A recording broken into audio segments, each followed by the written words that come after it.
टूनी चिड़िया ने गेहूं के खेत में अपना एक घोंसला बनाया था। उसमें उसके दो छोटे छोटे बच्चे थे। बच्चे अभी बहुत छोटे थे, इसलिए उड़ नहीं सकते थे। गेहूं लगभग पकने वाले थे। चिड़िया अपने बच्चों को छोड़कर दाना चुगने जाती थी। एक दिन जब चिड़िया दाना लेने गई, उसी समय किसान और उसका बेटा खेत पर आए। वे लोग आपस में बातें करने लगे। फसल पकने को है, चलो हम मजदूरों से कहकर फसल कटवाते हैं। चिड़िया के बच्चों ने जब ये बातें सुनी तो वे लोग बहुत डर गए कि अगर फसल काटी गई तो वे लोग कहाँ रहेंगे। यह बात सोच सोच कर बच्चे परेशान हो गए। शाम को जब टूनी वापस घर लौटी तो बच्चों ने उसे यह सारी बातें बताई और बताया कि माँ, किसान आया था और खेतों को मजदूरों से कटवाने की बातें कर रहा था। चिड़िया ने उन सब की बातें बहुत ध्यान से सुनी और फिर बोली, मेरे बच्चों, तुम परेशान न हो, कोई भी फसल काटने नहीं आएगा। इसी बीच गेहूं पूरे पक गए।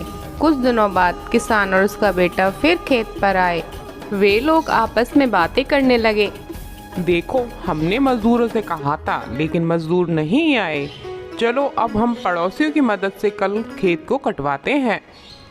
चिड़िया के बच्चों ने जब ये बातें सुनी तो इस बार भी वे लोग डर गए। शाम को जब चिड़िया वापस लौटी तो उसने बच्चों से कहा, तुम लोग डरो नहीं, किसान नहीं आएगा और न ही पड़ोसी आएंगे। पड़ोसियों के पास और भी बहुत से काम होते हैं, वे नहीं आएंगे।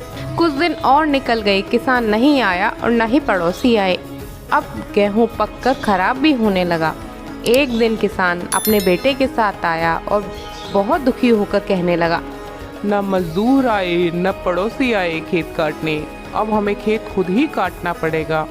कल हम खुद आएंगे और फसल काटेंगे। चिड़िया के बच्चों ने जब ये बातें सुनी तो वे इस बार अधिक नहीं घबराए। शाम को जब चिड़िया वापस घर आई तो बच्चों ने ये बातें अपनी माँ को भी बताई। लेकिन चिड़िया ने कहा, बच्चों, कल किसान जरूर आएगा। अब तुम सब उड़ने लायक हो गए हो। अब हमें ये खेत छोड़कर चले जाना चाहिए। बच्चों को ये सब बातें समझ में नहीं आई। उन्होंने कहा, माँ, पिछली बार भी तो 2 बार किसान ने कहा था कि वो कल आएगा, लेकिन वो नहीं आया। तो इस बार ऐसा क्या हो गया, वो इस बार क्यों आएगा? बच्चों, पिछली बार वह दूसरों के सहारे पर था, इसलिए नहीं आया। लेकिन इस बार यह काम वह खुद करेगा और मुझे यकीन है कि इस बार वो कल जरूर आएगा। मेरे बच्चों, तुम अब उड़ने लायक हो गए हो। कल सुबह सवेरे ही हम यह घोंसला छोड़कर यहाँ से चले जाएंगे। और अगले दिन चिड़िया अपने बच्चों के साथ घोंसले को छोड़कर उड़ जाती है और रास्ते में देखती है कि आज किसान और उसका बेटा खेत की तरफ जा रहे हैं। यह देखकर वह बच्चों से कहती है, देखो बच्चों, आज किसान खेत की तरफ जा रहा है। आज वह अवश्य ही गेहूं काटेगा। इस कहानी से हमें यह शिक्षा मिलती है कि हमें अपना कार्य स्वयं करना चाहिए, कभी किसी और के ऊपर निर्भर नहीं रहना चाहिए। धन्यवाद।